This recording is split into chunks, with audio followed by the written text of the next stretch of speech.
Remember when I said that January signings are an indication of a lack of planning? And some of you agreed with me. Some of you are like, well, it kind of depends. Lack of planning equals we probably are overpaying for a guy named Lothar Shortt. But if I'm going to overpay, Lothar is a great name to overpay on. Let's go talk about it.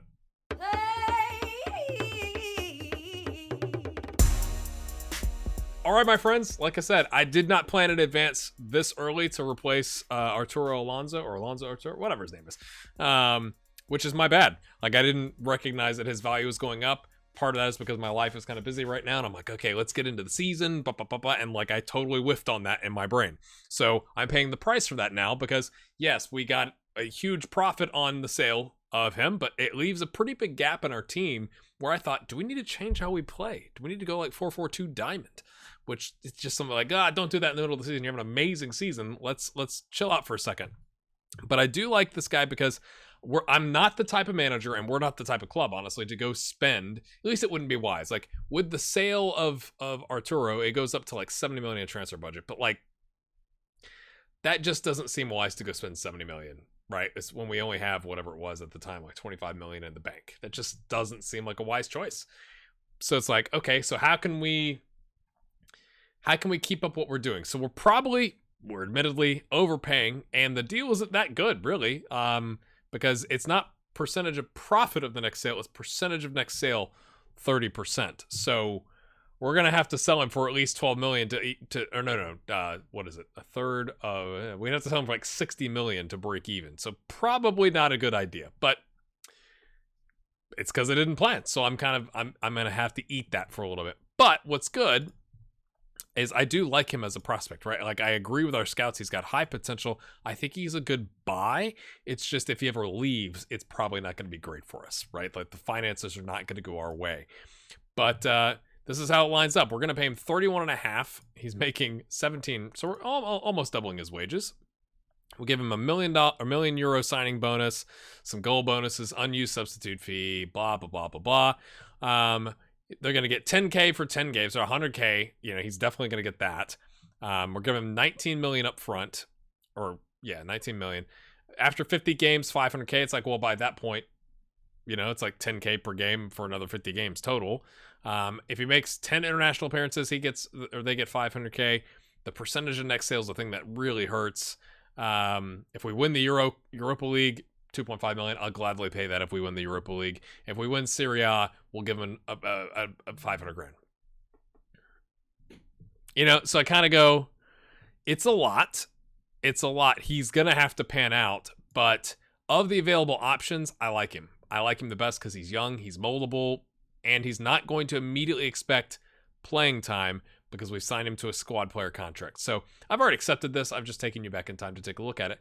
Let's go look at the future. All right, my friends, we are in second on 41 points. We are 8 points behind Napoli. Again, I have no dreams of this season winning Serie A. It'd be amazing if Napoli slipped up in the last half of the season. Like, we're right at the halfway mark, but I'm not counting on that.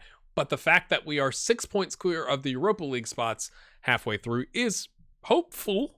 But again, we still have half the season to go. We got a pretty solid goal differential. We've only drawn 2 games. We've lost 4. It's pretty solid. I'm pretty happy with that. Pretty much literally the day after we signed Lothar, we put him into an under 20 game and he had a sports hernia. So he's been out. He's literally been out 8 days and he's going to be out for another 4 weeks. It's a great start. Great start. Welcome to the club. Blah! And he's ripped his hernia or whatever. I'm somewhat familiar with that. So that's been fantastic, my friends. So catching you up, we drew with Atalanta. I wasn't really too fussed about that. Hold on a second. Okay, sorry. I wasn't too upset because it's 3 days after the last Europa League game. We put in a fantastic effort there. Atalanta was in 5th at the time. You know, it's kind of like, hey, we'll take that. We'll take a draw away from home. We're tired, whatever. We come back against Parma. We played a 4-2-3-1. We eventually got a winner. Or no, we had the winner in the 66, what ended up being the winner of the 66th minute. They scored at the very end of the game. It was fine. We lost against Sampdoria in that away friendly. Not fussed about that because we rotated. So John Shortt gets a game. Montana, Andreessen, another game for Rene Gall. Viviani back in. Messina, Locke, Passoni, Joel, Bon, Grandi comes out at the end. You know, like, it's more about match sharpness and getting those guys like real world playing time. Totally good with that. We continue the theme with the 4-2-3-1 against Fiorentina because at the time they were 17th. We get a 2-1 victory after giving up a goal in the second minute. It's just every time. It's like, second minute? Really? Maximiano with a tight groin. Not a big deal. Serge didn't play well. Lots of yellows, but we got the job done. Bond comes in, gets the winner in the 84th minute. Pleased with that. Udinese at the time in 20th, so we played John Shortt. Again, rotating is dangerous. It's like a little bit of a roll of the dice, but like 20th and 11 points, like they are going down at this point. Or now they're on, okay, there they are. They're on 11 points. Okay, negative 25 goal differential. Before the game, we were on 38 points. I felt pretty confident that even with our backup squad, that we could get the job done. Allows us to rest a little bit for Salernitana. John Shortt was 7.1. Giroud, Oriol, Chavez. So we had a pretty standard back line. We did play Rene again. We're trying to get Rene game time. It's kind of slowed his training down a little bit, which is a bit bizarre to me, but he's playing well, right? 3 starts, 5 subs on a 6.97, not bad. So we're trying to boost his confidence. He's 18, so like, hey man, good time to get a start. Viviani has wanted more playing time. We'll talk about that in a second. So we've promised him that, and he's happy because we're playing him a lot right now. It allows us to rest Ken loose so we can keep Ken for the games like Napoli. So we'll talk about that as well. Passoni gets a start. Gabriel gets a brace. It was great. He had a great game. First 36 minutes, his second goal was like sliding in as the ball was bouncing around. He taps it in. It was good. It was good. Montana makes an appearance. Messina comes in and gets his first goal with the club, which was a pretty good one, but not worth showing you. So that leaves Salernitana. Now, Salernitana in the Coppa Italia. Now, we bombed out last time, but is on 20 points. I'm still pretty. We got 41 points. I'm feeling confident. You could tell. We're going to play Bond up top because he just had a brace, had a great game. So, like, I feel confident in his capabilities. He's in a 7-2-2 this season with 8 goals, 2 assists, and 8 starts, 7 subs. Like, he's doing all right. And 2 starts and 3 subs in the Europa League. He's got 3 goals on a 7-3. So it's not like we're really downgrading there. It allows us to have Serge start. We could bring Colombani in off the bench if we need to and shift some stuff around. Joel is going to get the start because we are trying to use him. And he played well last game, right? He got a, whatever that is, an 8.8 with 3 assists. So I think it's kind of like, hey, keep the band together type deal. Maximiliano comes in that attacking midfield center role. Angelini drops to back to his normal role. Luce comes in, can kind of play that, hey, I'm calming stuff down situation. Oriol and Chavez, so we can rest maybe so. Giroud and Gall. I want to risk it a little. We're trying to get Gall game time. So this would be his 4th or 5th start with us in the season, including the Europa League. And it allows us to use Grandi as a sub if we need to. Kluga is almost back. He comes back tomorrow. It doesn't make sense. After you've been out for 2 months, why would I risk you with a torn ab muscle? There's no need to risk bringing you back. And what that does is then if we can get Giroud off, if we're playing really well, let's say at the 65th, 70th minute, we can get Giroud off and bring on maybe so, or even Grandi, or Montana can play right wing back, or Luce can slide back there. Like, we can keep Grandi in reserve for the game against Napoli and play Grandi and Giroud. That's kind of what I'm thinking. Same thing here with Aguilaga. We can play him there, and then Maximiliano can slide over there. We can go back to playing our 3-4-3 against Napoli because we played the 4-2-3-1 several games in a row now, so maybe they're expecting it, and we can catch them off guard by sliding him over, keeping our midfield pair here, Serge, and then put Colombani up top. Obviously, bringing in Bergant. I will remember to change John Shortt for Bergant. The other reason that I didn't play Luce last game is he has 1 yellow card away from missing the next game, and that would have been Napoli, and that would have been bad. He wants a new contract. We're probably going to offer him one. And lots of people upset. Let me take a look here. But we've solved some of it. Looking at a spreadsheet over here. Bon was our Danish young player and media young player of the year. Colombani was African striker of the year, and in a 4-4-2 shape for the striker African 11 of the year. Bon was on the Danish team of the year as a sub. We have given some new contracts out. Serge had Di Ying Fang or whatever the Chinese club coming after him.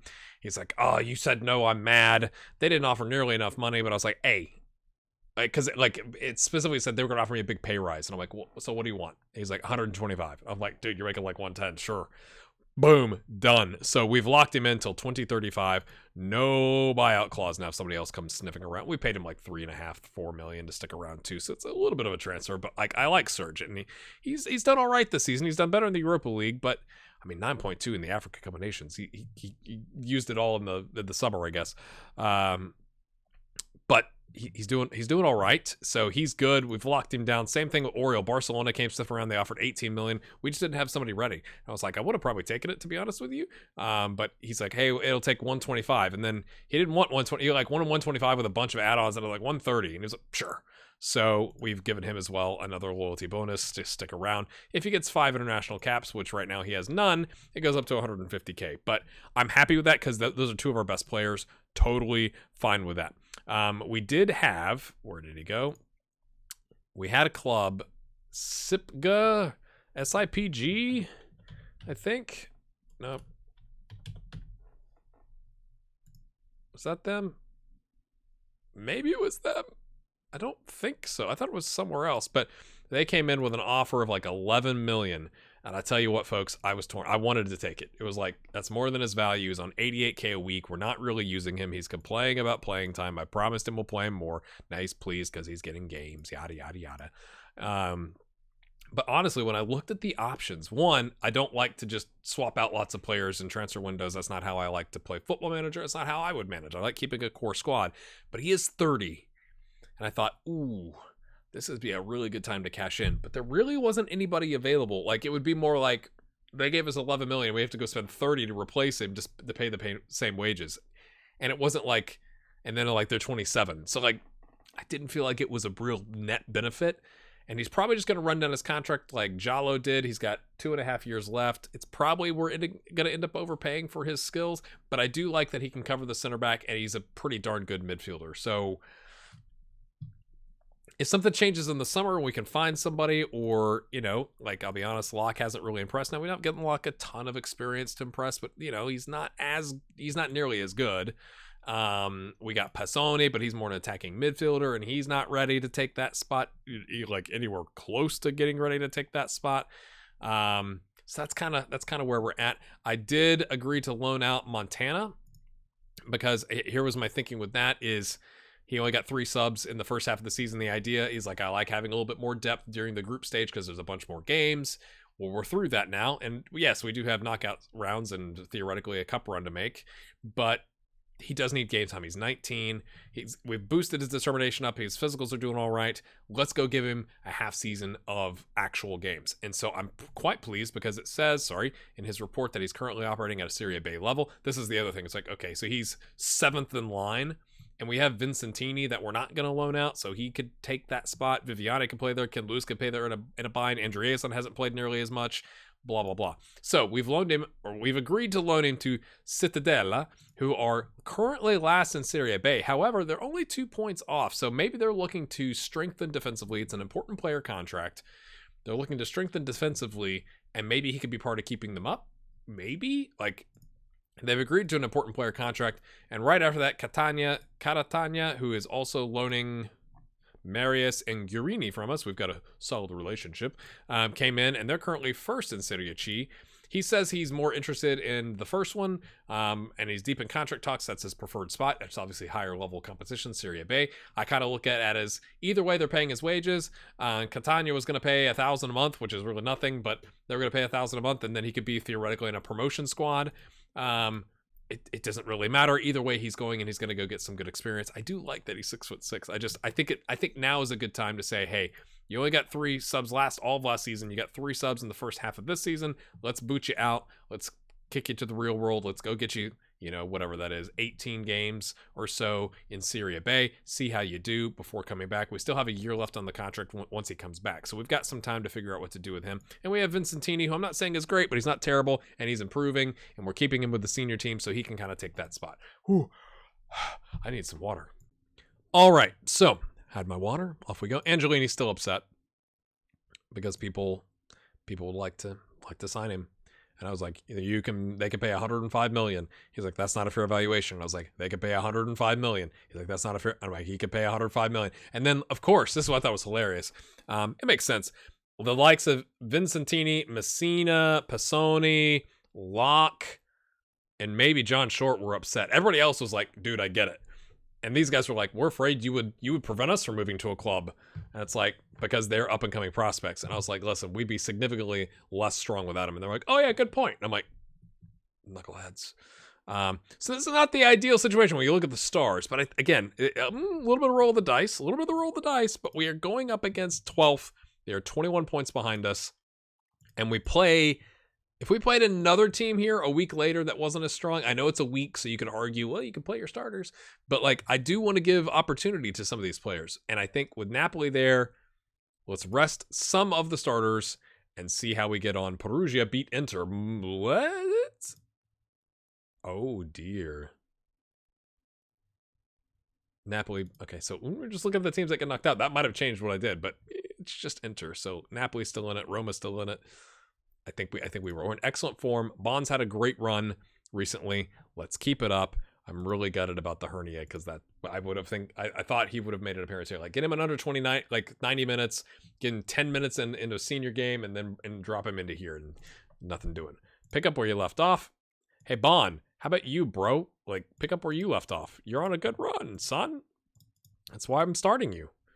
Go do our jobs. He's a Swiss Army knife. I don't even look. If I see Swiss Army knife, I just click it. I don't care what player we're talking about. Of course, Maximiliano's been playing well. Public statement. Bada bing. Bada boom. I rambled a bit. We'll just do key highlights, I think. Should we? Nah, you guys like extended highlights, don't you? I do. Makes it more interesting. Change the old mind there. Oh, and I didn't every time. You know, we give them 10 minutes without us pressing on them. It's all part of the plan. Okay. That would be one to close down. So as always, kind of, in lots of teams, the center backs are not nearly as good with the ball at their feet as the wing backs or the full backs or whoever.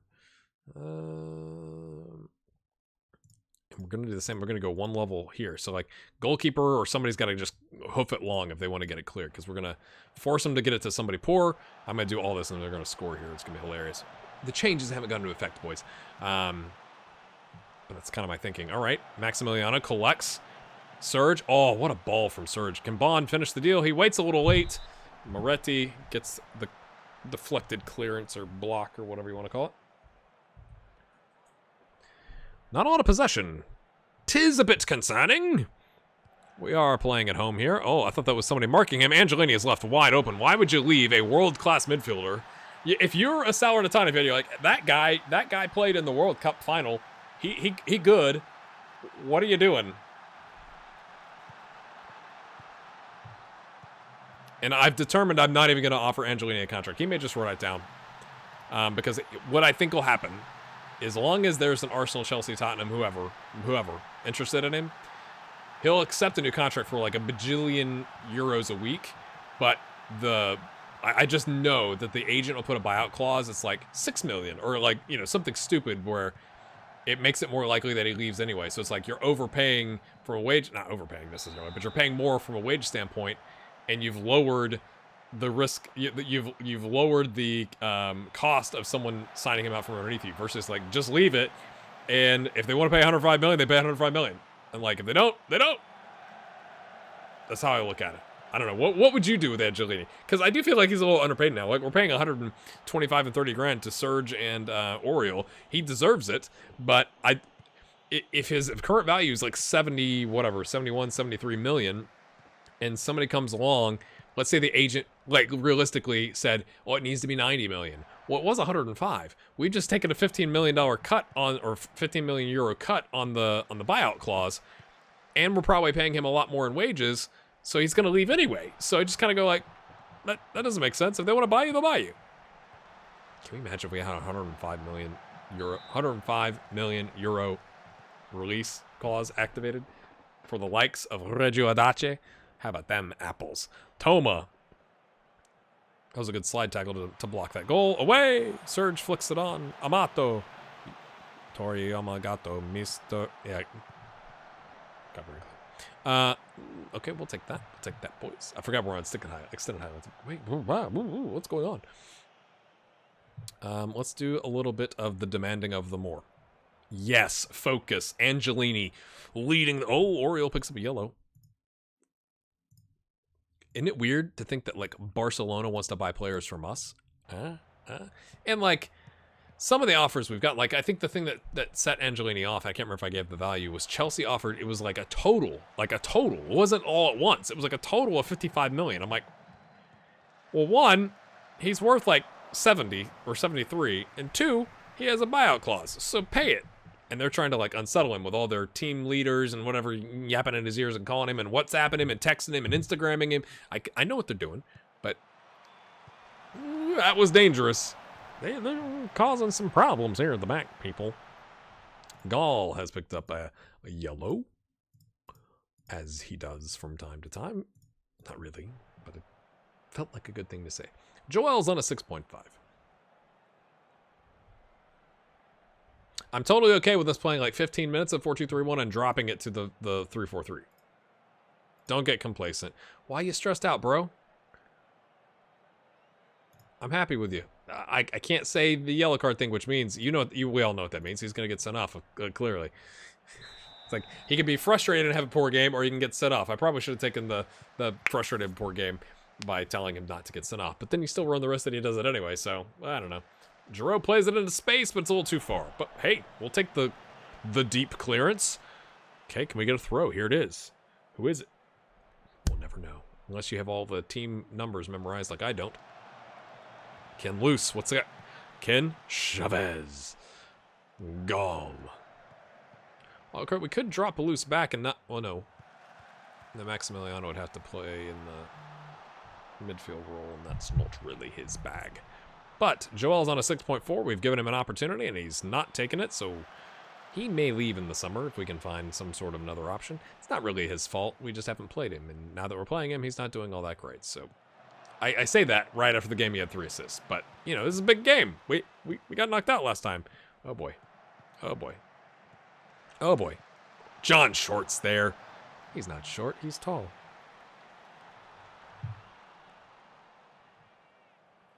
Giroud. Maximiliano. You gotta love that name. I'm sorry. You just do. Angelini. Oh, what vision. Oh, just wide. And that's gonna be his last, probably a mark on the game. Unfortunate for him. 'Tis what it is. Let's bring on Andreasen. It's risky, but we're gonna roll the dice a little bit. Could bring on like a Viviani, or maybe so, but all right, let's see if we can shut her down, boys, by going 3-4-3 in a way. Oh, Giroud. Oh, blocked. We got the goal, right? That's the idea. We got the goal. He's not performing well. Maximiliano's playing well. Slide him out there. Solidify that back line a little bit. Morello.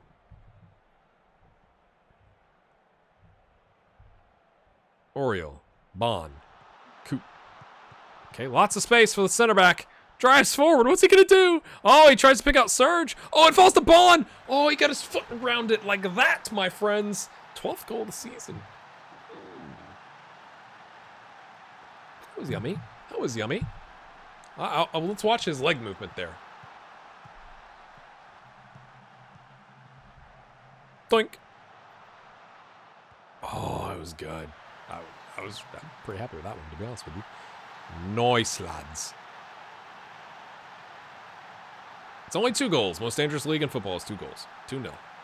Serge, what you got, bro? What you got? Oh, tried to play it into Bond. Tried to get him 13th goal of the season. Lucky 13. Serge Chavez. Okay, not a ball-playing defender. It's fine. Plays it back smartly. John Short. Calm, cool, collected. Gets it to the ball-playing defender. Good choice. Giroud. Draws the defender. Ken Loose. Also draws the defender. Angelini steps back.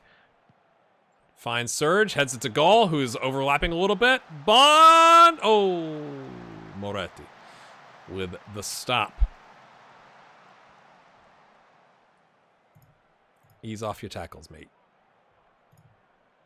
And let's make a sub here, like I talked about. Grandi can come on, because we do want Giroud to be fresh for the Napoli game. Oh, oh, oh no. GHG's upset. What'd you do to my boy? What'd you do to my boy? Please don't be like a broken something. Just be a twisted ankle. I mean, it's terrible when you're hoping for just a twisted ankle of like 6 weeks, but the straight red injury is not what you're going for there, to be honest with you. I would have taken Serge off at this point to bring on Messina, but needs must with the injuries. It's always right after you make a sub, too. Your second sub. It's like, oh. At least it wasn't after our third. Away! Back in to the mixer. Oh, Short's out of position. What a save. Oh, he comes back. Diving save. He's back on his feet. Cleared. It's a team effort there in the mixer. Oh, it's cleared. Bond. Coot. Oh, he kind of stopped running. Not sure what happened there. He's tired. Touch. Oh, tried to get it in. Oh, no. Now the counter is on. There's still 5 minutes of injury. Oh, you could have stepped right there, Andreasen. Is that Andreasen? Yes. Could have stepped there. I know you're on cover, but you know, the ball was right there. You could have just stuck a toe in. Serge comes back to help out defensively with his 10 tackling. Angelini with his world-class capabilities gets to it. Now they're on the break. Can he? Oh, no, Bond's offside by about 6 miles. Dude, you're world-class. You could have seen he was offside. Come on now. Serge picks up a yellow. Toma, away. Oh, don't concede here, boys. Don't concede here. Ooh, Nervy at the back.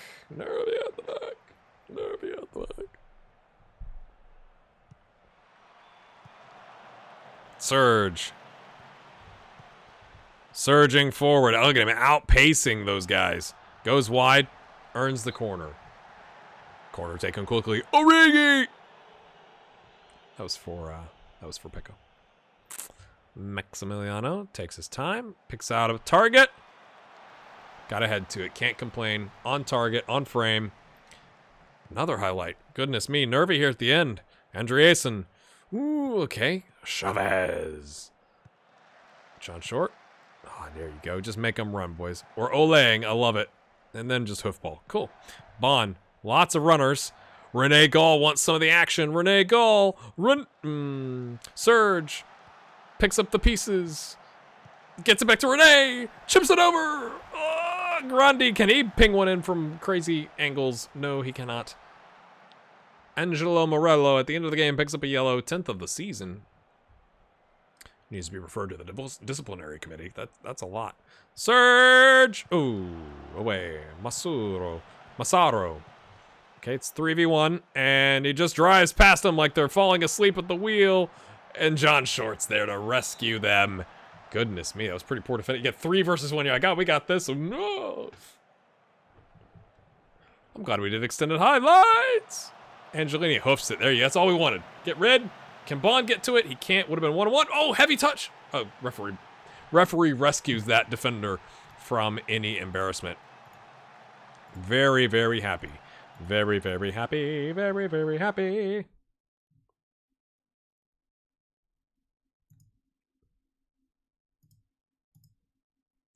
Totally fine. Totally fine with that. Not great. Oh, no. Why?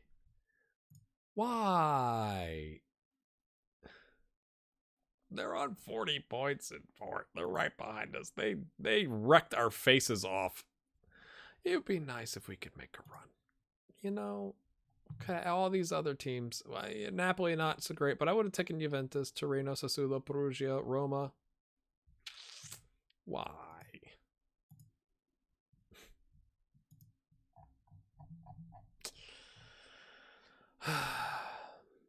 That's when you'll see us next, my friends. Hit the like button. If you're enjoying the series, we're 12 seasons in, my friends. I am really curious about all the transfer talk we had. What your thoughts are. A little nervous. We'll see you then. Bye.